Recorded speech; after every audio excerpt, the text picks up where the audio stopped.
menggelegar di udara.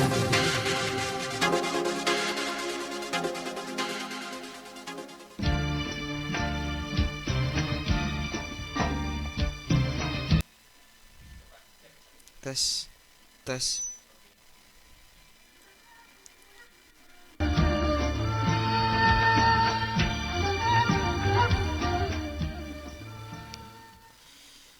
Bismillahirrahmanirrahim. Assalamualaikum warahmatullahi wabarakatuh. Alhamdulillahirabbil alamin wa bihi nasta'in wa ala umuri dunya waddin. Wassalatu wassalamu ala sayyidina Muhammadin wa ala alihi wa sahbihi wa man tabi'ahum bi ihsanin ila yaumiddin. Amma ba'du. Para sahabat MBS dimanapun Anda berada, berjumpa lagi dalam kajian hadis dengan menggunakan kitab Al-Arba'in An-Nawawiyah. Dan pada kesempatan hari ini, edisi Jumat kali ini, kita akan membacakan hadis yang nomor ke-16 dari hadis-hadis yang dikumpulkan oleh Imam An-Nawawi dalam kitabnya Al-Hadits Al-Arba'in. Hadis yang ke-16 ini merupakan salah satu hadis yang memiliki makna yang sangat besar, memiliki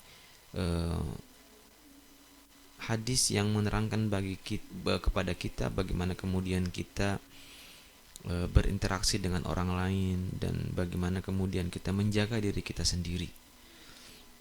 Hadis ini diriwayatkan dari Abu Hurairah radhiyallahu anhu, anna rajulan qala lin nabi sallallahu alaihi wasallam awsini qala la taghdab faraddada miraran qala la taghdab rawahul Bukhari wa Muslim.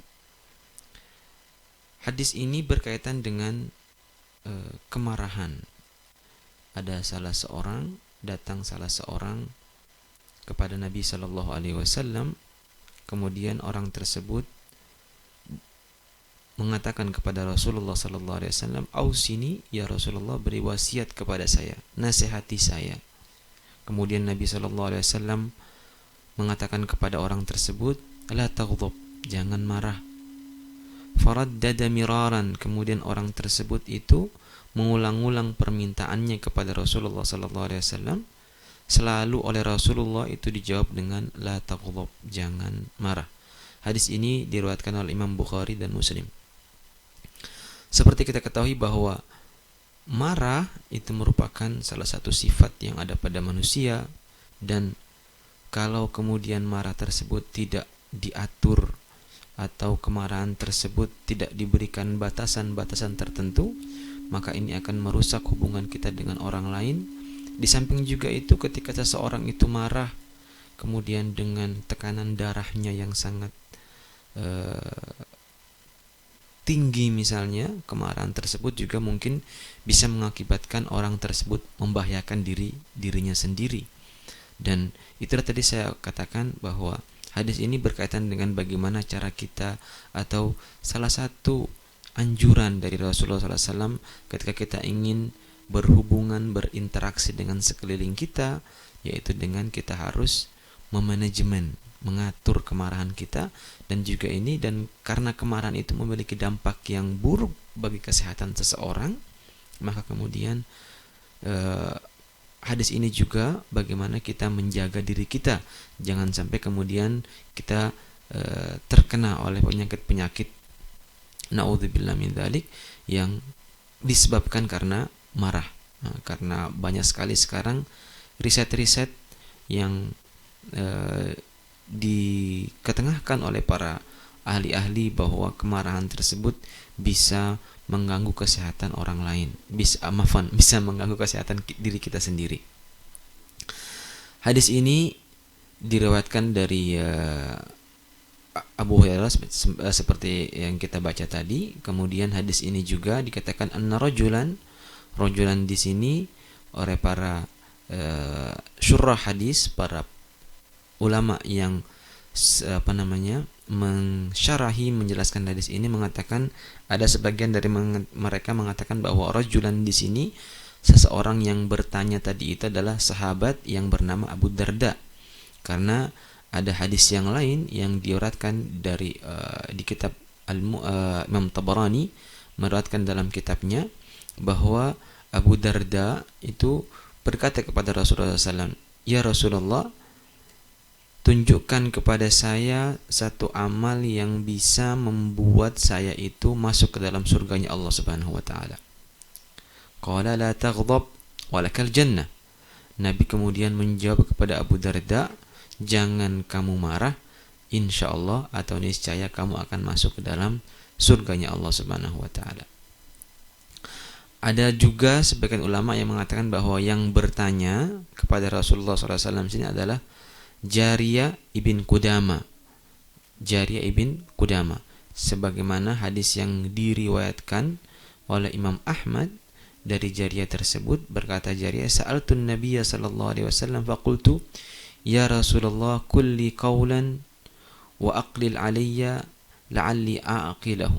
Ya Rasulullah, katakanlah kepada saya satu ucapan, satu nasihat, dan jangan banyak-banyak, semoga saya bisa mengerjakan dan memahami nasihat tersebut.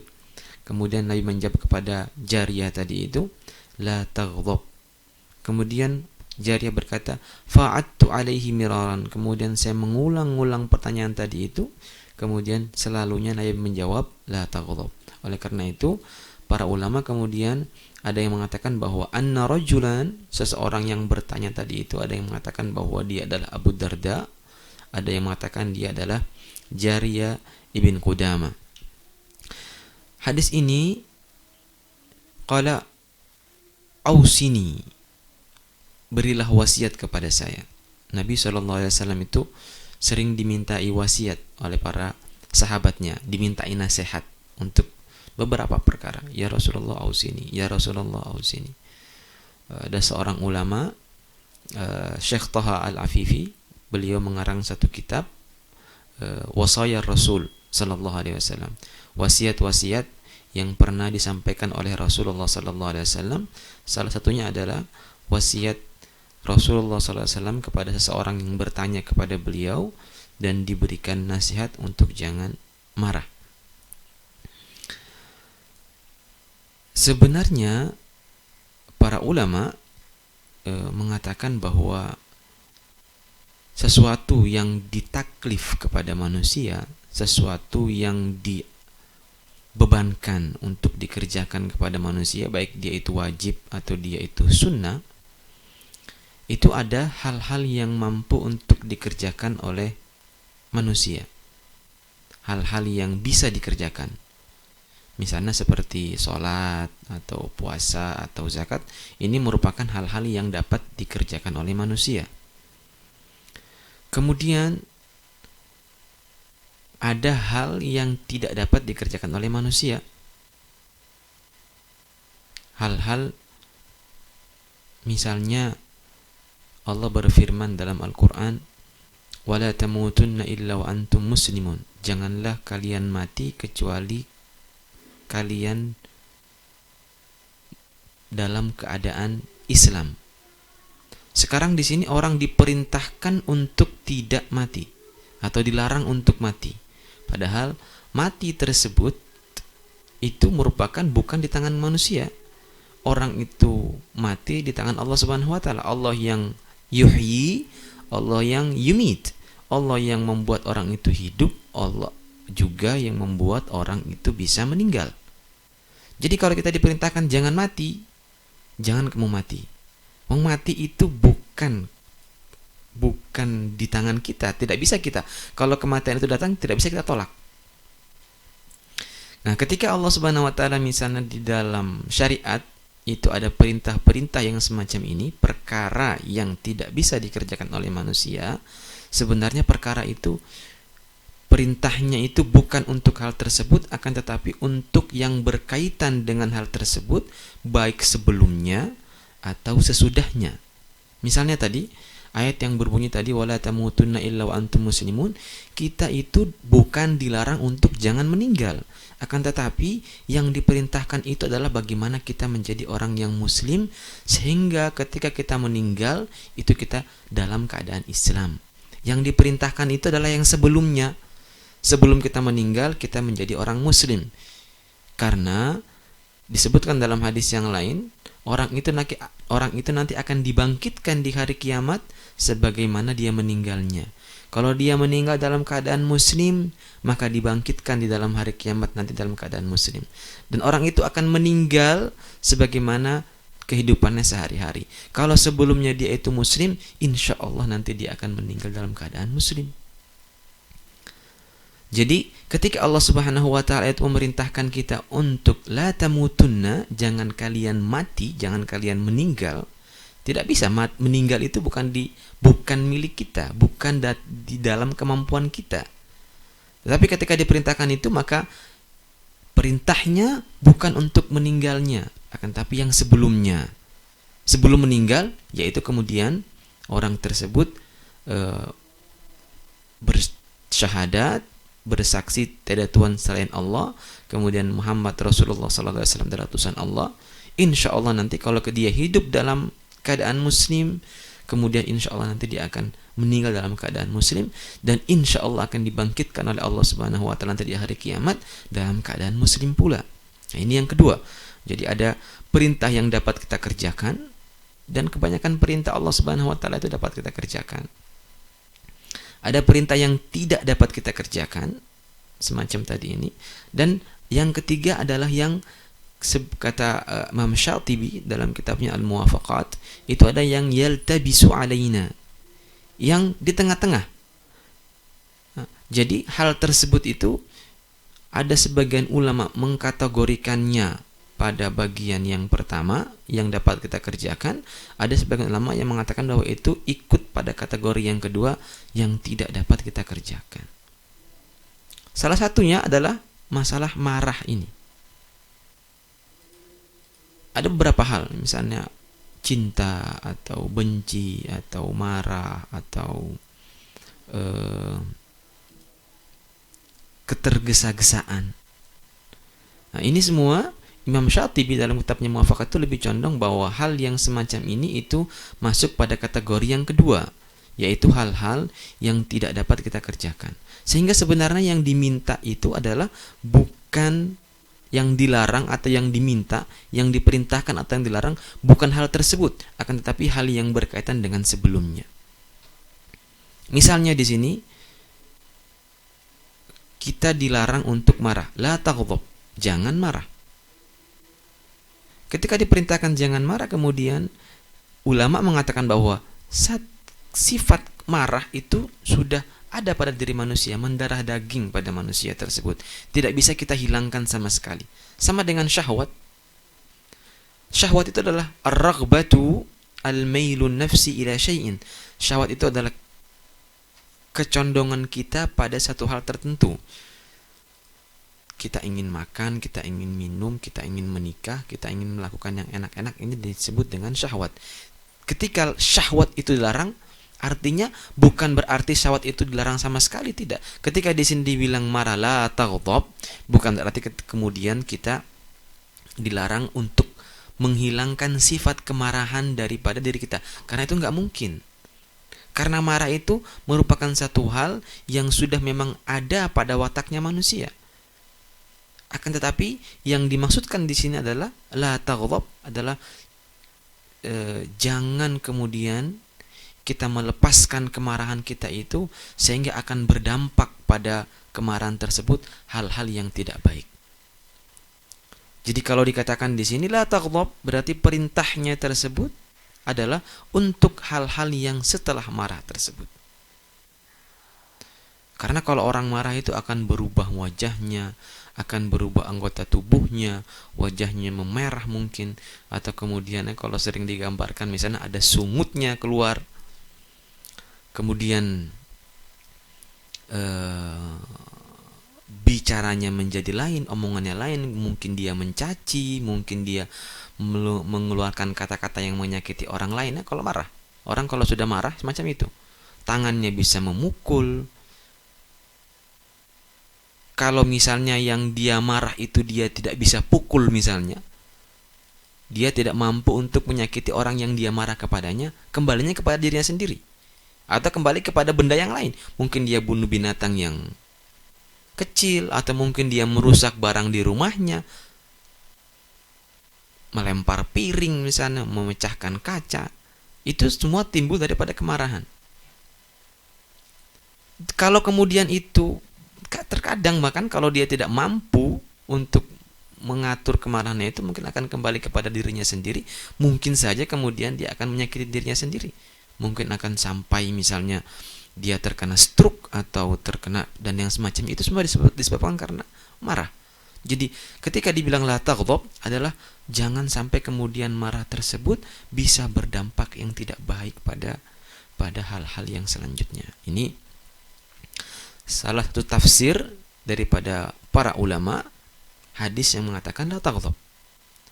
Tafsir yang kedua, kenapa kemudian Rasulullah SAW mengatakan kepada orang yang bertanya itu la taghdab, adalah Rasulullah SAW itu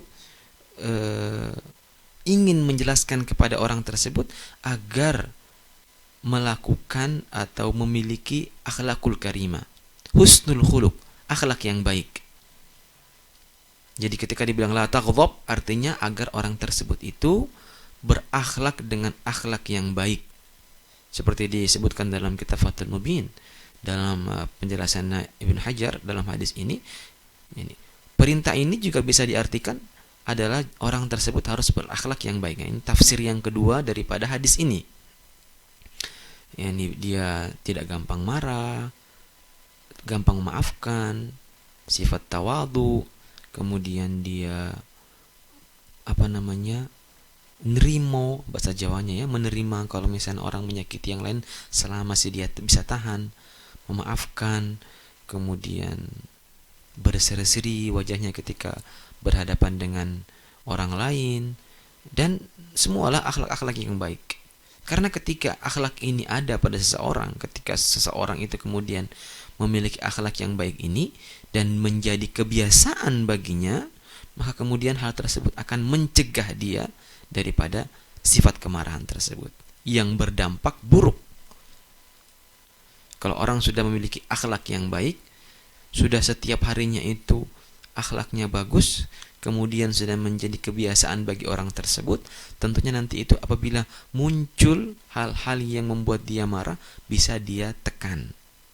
Sehingga kemudian dampak dari sifat marah tersebut yang tadi seperti saya sebutkan itu kemudian tidak muncul bagi orang tersebut. Ini tafsir yang kedua untuk hadis ini. Ada ulama lain yang mengatakan bahwa maksud daripada hadis ini adalah untuk orang tersebut, karena orang tersebut itu sering marah.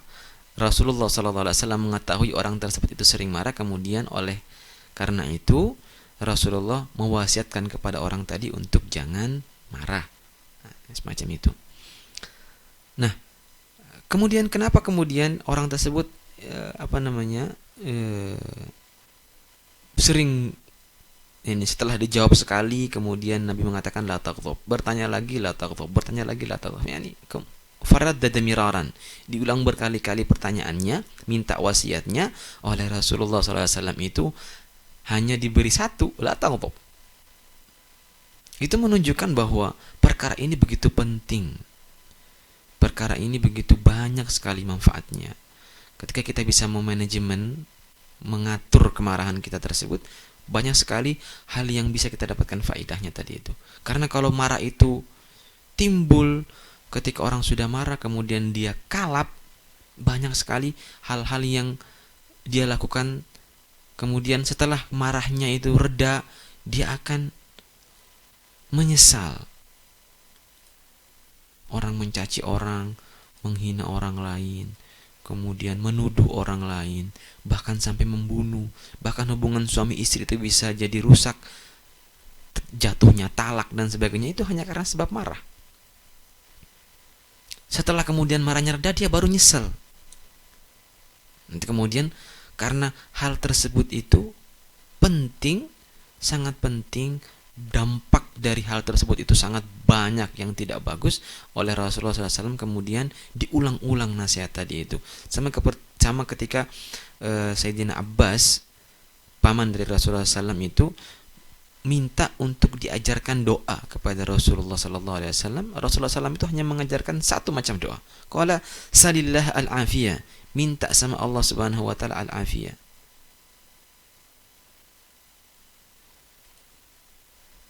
Sayyidina Abbas bin Abdul Muttalib itu, ya Rasulullah ajarkan saya doa yang banyak, masa minta afiat toh. Rasulullah kemudian mengatakan kepada Sayyidina Abbas, ya amma Rasulullah, wahai paman Rasulullah, salillah al-afiyata fid dunya wal akhirah, fa innaka idza u'tiyatil afiyatu u'tiyat kulla khair. Minta afiyah, minta keafiatan di dunia dan akhirat. Karena kalau orang sudah diberikan keafiatan di dunia dan akhirat, insya Allah semua kebaikan itu akan diberikan kepadanya. Pentingnya hal tersebut. Nah, sifat marah ini itu banyak sekali manfaatnya.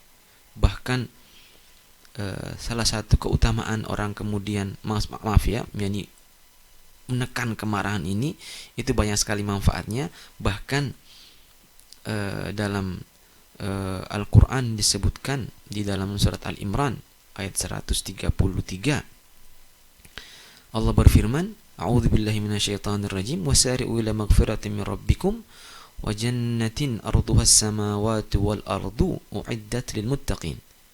Berlomba-lombalah kalian kepada surga Allah Subhanahu wa taala dan kepada pengampunan Allah Subhanahu wa taala, dan surga tersebut yang luasnya seperti bumi dan langit-langit Allah Subhanahu wa taala yang diberikan kepada orang-orang yang bertakwa.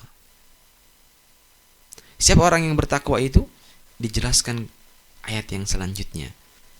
Alladzina yunfiquna fis sarra'i wad-dharra'i wal kadhiminal ghaidha wal 'afina 'anil nas. Ada 3 sifat di sini yang dimiliki oleh orang yang bertakwa, yang dijanjikan oleh Allah Subhanahu wa taala kepada mereka itu ampunan dan surga Allah Subhanahu wa taala. Alladzina yunfiquna fis sarra'i wad-dharra, orang yang bersedekah, menginfakkan hartanya baik dia di dalam keadaan senang atau di keadaan susah. Senang dia bersedekah, punya banyak uang dia bersedekah, kemudian dia ketika uangnya sedikit juga dia tetap bersedekah. Ini yang pertama. Yang kedua adalah al-kadhiminal ghaidh, orang yang bisa mengendalikan kemarahannya. Sifat orang yang muttaqin yang dijanjikan oleh Allah Subhanahu wa taala maghfirah dan surga Allah Subhanahu wa taala. Yang kedua adalah al-kadhiminal ghaidh, orang yang bisa menjaga kemarahannya. Kemudian wal 'afin 'anil nas, orang yang memaafkan orang lain. Sangat besar pahalanya. Satu ketika Sayyidina Abu Bakar As-Siddiq sedang duduk bersama Rasulullah sallallahu alaihi wasallam. Kemudian datang salah seorang, kemungkinan orang tersebut itu memiliki muamalah, transaksi tertentu atau masalah tertentu dengan Sayyidina Abu Bakar. Datang orang itu marah sampai kelewat batas. 1 kali, 2 kali, 3 kali. Setelah 3 kali kelewat batas, sudah sampai kemudian dengan tahap mencaci dan sudah sudah mencaci ya, syatam sab. Sama Sayyidina Abu Bakar itu kemudian dijawab, yakni untuk membela diri. Ketika Sayyidina Abu Bakar itu menjawab pertama, Rasulullah kemudian itu langsung keluar dari majelis tersebut. Sayyidina Abu Bakar heran, kenapa Rasulullah SAW itu kemudian langsung berdiri pergi. Sayyidina Abu Bakar kemudian langsung berdiri juga mengikuti Rasulullah SAW, bertanya, ya Rasulullah, apakah engkau marah kepada saya? Orang tersebut tadi itu marah kepada saya sampai mencaci sama saya. 1 kali saya biarkan, 2 kali, 3 kali saya ingin menjawab orang tersebut, kemudian engkau keluar. Kemudian Rasulullah SAW mengatakan kepada Sayyidina Abu Bakar bahwa ketika orang tersebut mencaci dan engkau diam, itu ada malaikat yaruddu laka yang menjawab cacian orang tadi itu. Jadi ada yang menolong Sayyidina Abu Bakar, yaitu malaikat yang tidak tampak. Tetapi kemudian ketika engkau mulai menjawab cacian tadi itu, membela dirimu, maka malaikat tersebut kemudian pergi. Ketika malaikat itu pergi, kemudian saya juga pergi karena saya tidak menginginkan ada di majelis yang tidak ada malaikat di dalamnya. Bayangkan kalau orang bisa menjaga kemarahannya tadi ya, orang dicaci, kemudian dituduh macam-macam, kemudian dimarahi, tentunya dia juga akan marah, darahnya juga akan bergejolak, tetapi kemudian dia tahan, itu ada malaikat yang terus mendoakan dia. Nah, itu kemudian salah satu manfaat, salah satu keutamaan ketika orang itu kemudian menjaga kemarahannya, bagaimana kemudian dia menjaga, memanajemen, meminimalisir dampak yang bisa kemudian ditimbulkan daripada kemarahan tersebut. Orang kalau marah itu berubah semua badannya itu. Wajahnya merah, kemudian mungkin hidungnya kembang kempis, mungkin kalau dia ngeliat sendiri muka orang kalau lagi marah terus ngaca, mungkin dia akan ketawa ngeliat mukanya dia itu. Kemudian dampak yang daripada kemarahan itu akan banyak, seperti yang saya sebutkan tadi. Ucapannya akan berubah, mungkin akan keluar cacian, tangannya akan melakukan hal-hal yang tidak baik, memukul misalnya. Kalau orang yang dia marah itu bisa dia pukul, tapi kalau orang yang dia marah kepadanya tidak bisa dia mukul misalnya. Mangkel sama seseorang tapi tidak bisa dia mukul misalnya. Kalau marah itu nggak bisa dia tahan, nanti kemudian tangannya itu mukul, bukan mukul orang tersebut tapi mukul yang lain, bunuh binatang kecil misalnya, atau mungkin dia memecahkan yang lainnya, merusak yang lainnya. Kalau kemudian tidak dijaga marah tersebut, dan akan banyak timbul kemudian ketika kamu orang itu marah, nanti di sana akan timbul iri, timbul dengki, timbul meremehkan orang lain, timbul ingin menyebarkan kerusakan dan sebagainya. Jadi semua perkara yang tidak baik itu bisa timbul karena kemarahan. Karena para ulama mengatakan bahwa orang hidup itu antara ladzah sama alam. Ada dua kemungkinan, kenikmatan atau yang sakit. Dan salah satu pemicu daripada ladzah tadi itu adalah syahwat. Ketika syahwat itu kemudian kita ikuti terus, nantinya di sana akan banyak dampak yang tidak baik. Kemudian ketika alam tadi yang sebabnya itu salah satunya adalah marah, kemudian nanti itu kemudian akan menimbulkan perkara yang tidak baik juga. Jadi kalau kita terlalu mengikuti syahwat, kita akan berdampak banyak yang tidak baik. Begitu juga kalau kita terlalu mengikuti kemarahan kita. Ini merupakan kalau Nabi SAW la taghdab ini merupakan salah satu hikmah nabawiyah itu yang memiliki arti yang sangat luas sebenarnya. Arti yang sangat banyak. Kalau tadi kita katakan bahwa kehidupan di dunia ini itu antara ladzah sama antara alam, antara kenikmatan dan yang ketidaknikmatan. Dan yang ketidaknikmatan tadi itu bisa ditimbulkan karena marah. Bisa kita katakan bahwa setengah daripada agama ini adalah dari hadis ini bisa kita pahami setengahnya, yaitu umur syarr, perkara-perkara yang tidak baik itu bisa kita pahami dari hadis ini, jangan sampai kita lakukan. Salah satu pemicu dari hal-hal yang tidak baik yang bisa ditimbulkan dari mulut kita, tangan kita, kaki kita, perilaku kita, hati kita adalah dengan kita kemudian marah. Berusaha untuk mengontrol kemarahan kita itu jangan sampai kemudian meluap-luap sehingga kemudian bisa merusak hubungan kita dengan orang lain dan merusak juga kesehatan kita. Kemudian kalau kemudian ditanya kemudian kemarahan tersebut bagaimana cara kita untuk mengontrol kemarahan kita itu. Caranya bagaimana? Caranya adalah ada dua, yang kemarahan tersebut itu ada dua cara, yaitu ada obat dafi', ada obat rafi'. Ada obat yang menghalangi agar jangan kemudian kita gampang marah. Ada juga obat untuk kemarahan tersebut untuk menghilangkan atau untuk membuyarkan kemarahan tadi itu, mengecilkan kemarahan tadi itu. Ada yang obat yang menghalangi kita agar jangan sampai kita marah. Ada obat kalau sudah marah terjadi, bagaimana cara kemudian kita bisa mengecilkan, meminimalisir kemarahan tadi tersebut. Para ulama mengatakan cara kita yang pertama obat bagaimana kemudian kita bisa jangan sampai gampang marah. Yang pertama adalah kita harus selalu ingat bahwa di sana banyak fadilah, keutamaan yang disampaikan oleh Allah Subhanahu wa taala dan juga oleh Rasulullah sallallahu alaihi wasallam, bahwa orang yang bisa mengontrol kemarahannya itu akan mendapatkan banyak pahala, mendapatkan banyak kebaikan di akhirat nanti. Tadi misalnya ayat yang mengatakan bahwa surga bagi orang yang muttaqin, ampunan bagi orang yang bertakwa. Siapa mereka yang bertakwa itu? Adalah orang yang berinfak pada keadaan senang dan susah, dan orang yang bisa mengontrol kemarahannya, dan orang yang memaafkan. Al-kadhiminal ghaid, kita ingat keutamaannya. Orang yang bisa mengontrol kemarahan itu akan mendapatkan surga dari Allah Subhanahu wa taala. Tadi juga seperti ada akan mendapatkan doa daripada malaikat. Dalam hadis yang lain disebutkan laisa syadidu bisur'ati. Orang yang kuat itu bukan orang yang bisa orang yang kuat bukan orang yang kuat gulat, yang bisa mengalahkan orang dalam ring gulat. Akan tetapi orang yang kuat itu adalah alladzi yamliku nafsahu indal ghadab. Orang yang bisa mengontrol dirinya ketika dia marah.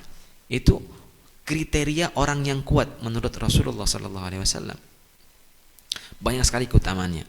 Nah, keutamaan orang yang kemudian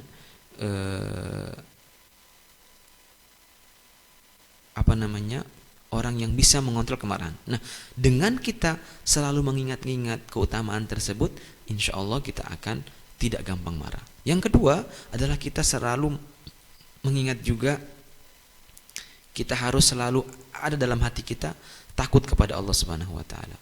Al-khauf minallah. Kalau kita takut kepada Allah Subhanahu wa taala, tentunya segala sesuatu yang kita lakukan itu kita akan pikirkan terlebih dahulu. Kalau kita takut akan maksiat, takut akan berbuat yang tidak baik, kita akan pikirkan terlebih dahulu. Ketika kemudian kita selalu takut kepada Allah Subhanahu wa taala, insyaallah kita akan gampang untuk tidak bersifat marah. Tidak bangkit kemarahan kita tersebut. Karena kita tahu kalau kita marah nanti akan timbul perkara 1, 2, 3, 4 dan semuanya itu adalah keburukan. Dan semuanya itu dosa. Ketika kita memiliki rasa takut kepada Allah Subhanahu wa taala, itu kemudian bisa mencegah kita untuk tidak gampang marah. Cara yang ketiga adalah kita memperbanyak ta'awudz, memperbanyak kita minta perlindungan dari Allah Subhanahu wa taala daripada syaitan. Karena di dalam satu hadis yang sanadnya sahih dikatakan bahwa karena kemarahan itu datangnya dari syaitan, yang membangkitkan kemarahan tersebut adalah syaitan. Dan syaitan itu bisa lari dengan ta'awudz. A'udzubillahi samil alim minasyaitonir rajim. A'udzubillahi samil alim minasyaitonir rajim. A'udzubillahi minasyaitonir rajim. Kita berlindung kepada Allah Subhanahu wa taala daripada syaitan, dan itu kemudian akan mengurangi orang yang gampang marah tersebut. Suatu ketika Rasulullah SAW sedang melihat orang dua sedang saling marah-marahan, sampai kemudian keluar kata-kata yang tidak bagus dari mulut mereka berdua. Kemudian Nabi mengomentari kejadian tersebut. Qala inni la'alamu kalimatan law qalaha la dhahaba anhu ma yajid law qala a'udzu billahi minasyaitonir rajim. Saya mengetahui satu kalimat kalau dia ucapkan oleh orang yang marah tersebut akan hilang apa yang ada dalam diri mereka. Apa kalimatnya? A'udzu billahi minasyaitonir rajim. Jadi ini merupakan salah 3 cara adalah seseorang itu untuk yadfa'u, untuk menghalangi agar jangan sampai dia itu mudah untuk marah. Selalu mengingat bahwa banyak sekali keutamaan orang yang bisa menjaga kemarahannya, kemudian takut kepada Allah Subhanahu wa taala, selalu takut kepada Allah Subhanahu wa taala, dan memperbanyak ta'awudz, memperbanyak dia minta perlindungan dari Allah Subhanahu wa taala. Kemudian kalau marah tersebut sudah terjadi, bagaimana kemudian kita cara untuk mengecilkan kemarahan tersebut, untuk meminimalisir kemarahan tersebut? Rasulullah SAW memberikan beberapa tips-tips kepada kita. Misalnya kalau dia dalam keadaan berdiri, dia duduk. Marah dalam keadaan berdiri, dia duduk. Salah satu cara. Atau ketika dia sedang duduk marah, kemudian usahakan dia berbaring. Dalam hadis yang dikeluarkan oleh Imam Ahmad dan Abu Dawud, qala idza ghadiba ahadukum, apabila seseorang daripada kalian itu marah, wa huwa qa'imun, dan dia itu berdiri, falyajlis, maka duduklah. Fa idza dhahaba anhu al-ghadabu wa illa falyattaji, kalau dia marah dalam keadaan berdiri kemudian dia duduk, marahnya belum reda juga, ya kemudian falyattaji, kemudian dia itu berbaring. Para ulama mengatakan, apa sih hikmahnya kenapa kemudian orang itu tersebut disuruh duduk? Karena kalau orang yang berdiri biasanya itu mutahayyi lil intiqam, yakni gampang, mukul gampang. Ya, orang kalau berdiri gampang melakukan apa-apa, gampang nendang, gampang mukul, dan gampang sebagainya. Kalau dia berbaring, kalau dia duduk agak susah. Lebih-lebih lagi kalau dia berbaring. Ini untuk meminimalisir kemarahan tadi, itu pertama. Yang kedua adalah dengan diam. Kalau sudah marah sekali, itu untuk mengecilkannya dengan diam. Enggak usah ngomong. Kalau ngomong nanti akan timbul ucapan-ucapan yang tidak baik. Qala idza ghadiba ahadukum falyaskut. Hadis riwayat Imam Ahmad. Kalau orang itu marah, maka dia diam. Diam, insya Allah nanti kemudian lama-lama kemarahannya itu akan reda. Karena kalau dia kemudian membuka mulutnya mengucapkan sesuatu, nanti yang akan keluar daripada hal tersebut adalah hal-hal cacian, hal-hal hujat kepada orang lain, dan sebagainya dan sebagainya. Semuanya kemudian timbulnya adalah dosa. Ini tips yang kedua. Ada lagi tips yang lain yang diajarkan Rasulullah SAW. Qala idza ghadiba ahadukum falyatawadda bil ma' fa innamal ghadabu minan nari wa innama tudfa'un naru bil ma'. Kalau orang marah itu dianjurkan untuk berwudu. Marah, berwudu. Kenapa? Rasulullah SAW mengatakan bahwa marah itu daripada api, dan api itu bisa padam dengan adanya air. Disunnahkan untuk kemudian dia berwudu. Suatu ketika Muawiyah radhiyallahu anhu itu marah di atas mimbar, melihat sesuatu, kemudian beliau marah atas mimbar. Apa yang beliau lakukan? Langsung turun, kemudian beliau itu mandi. Ini tips yang keempat. Kalau wudu juga tidak mempan, ya kemudian dia mandi, seperti yang dilakukan oleh Sayyidina Muawiyah tadi ini. Ketika sedang khutbah, kemudian timbul satu hal yang membuat beliau marah, kemudian untuk meredakan marahnya itu beliau langsung turun, kemudian mandi, siram tubuhnya. Dan ini beliau katakan, sami'tu Rasulullah sallallahu alaihi wasallam yaqul, innal ghadaba minasyaitani wa inna syaitana minan nari wan naru tudfa'u bil ma' fa idza ghadiba ahadukum falyaghtasil. Hadisnya, sesungguhnya kemarahan itu daripada syaitan, dan syaitan itu diciptakan daripada api, dan api itu bisa dipadamkan dengan air. Apabila salah seorang daripada kalian itu marah, maka hendaknya dia untuk mandi.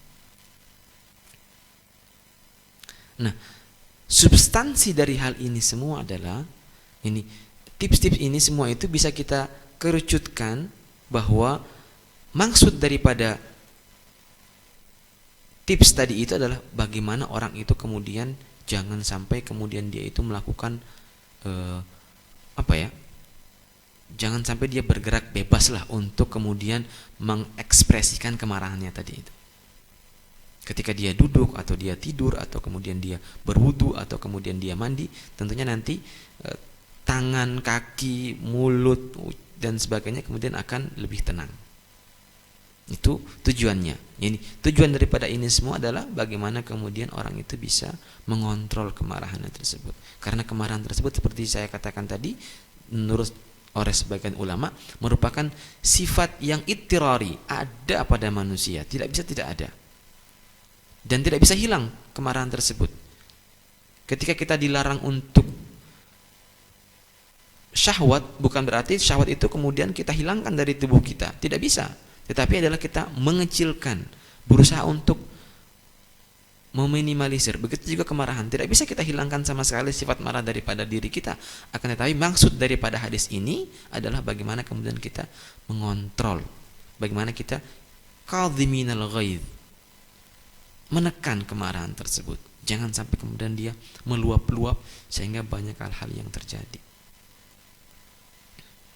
Nah, ini kemudian cara yang seperti disampaikan oleh Rasulullah SAW. Akan tetapi juga harus kita ketahui bahwa tidak semua kemarahan itu adalah buruk.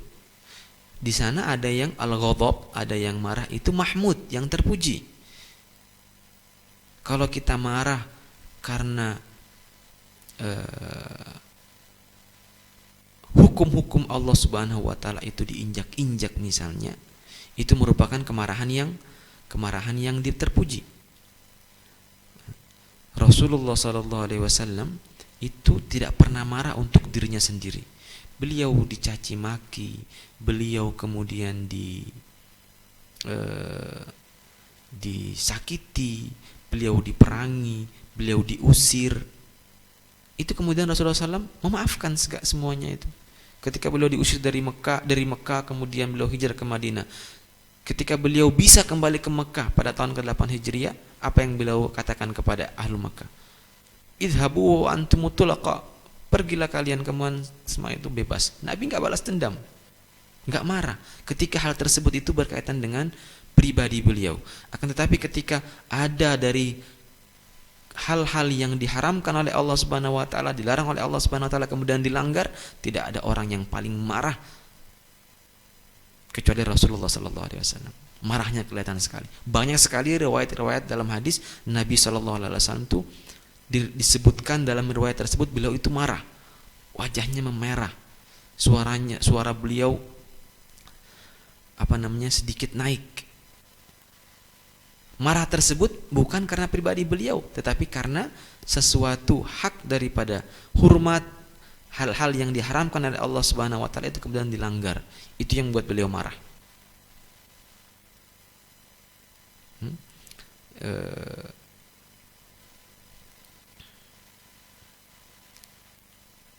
Dan banyak sekali hadis-hadis yang menjelaskan semacam ini. Dan dalam satu hadis yang dikeluarkan oleh Imam Tabarani, qala thalathun min akhlaqil iman. Ada 3 hal termasuk daripada akhlaknya orang yang beriman. Yang pertama, idza ghadiba lam yudkhilhu ghadabuhu fil batil. Orang yang kalau marah, kemarahannya tersebut itu tidak memasukkan orang tersebut kepada kebatilan. Berarti kemarahan itu tidak semuanya dilarang. Tetapi kemarahan yang berkaitan dengan hukum Allah Subhanahu wa taala, kalau kita melihat misalnya anak kita kemudian melakukan perkara yang maksiat, banyak marah. Anak kita tidak sholat, marah. Itu merupakan hal yang mahmud, hal yang terpuji. Kita marahi agar kemudian dia bisa keluar daripada perbuatan yang dilarang oleh Allah Subhanahu wa taala tadi. Nah, ini kemudian bisa kita ketahui bahwa marah tersebut itu juga tidak semuanya tidak baik, tetapi di sana ada marah yang baik apabila marah tersebut berkaitan dengan agama Allah Subhanahu wa taala. Larangan Allah yang jelas-jelas dilarang, yang sudah semua umat mengatakan bahwa hal tersebut dilarang kemudian dilanggar, kita wajib marah. Kita wajib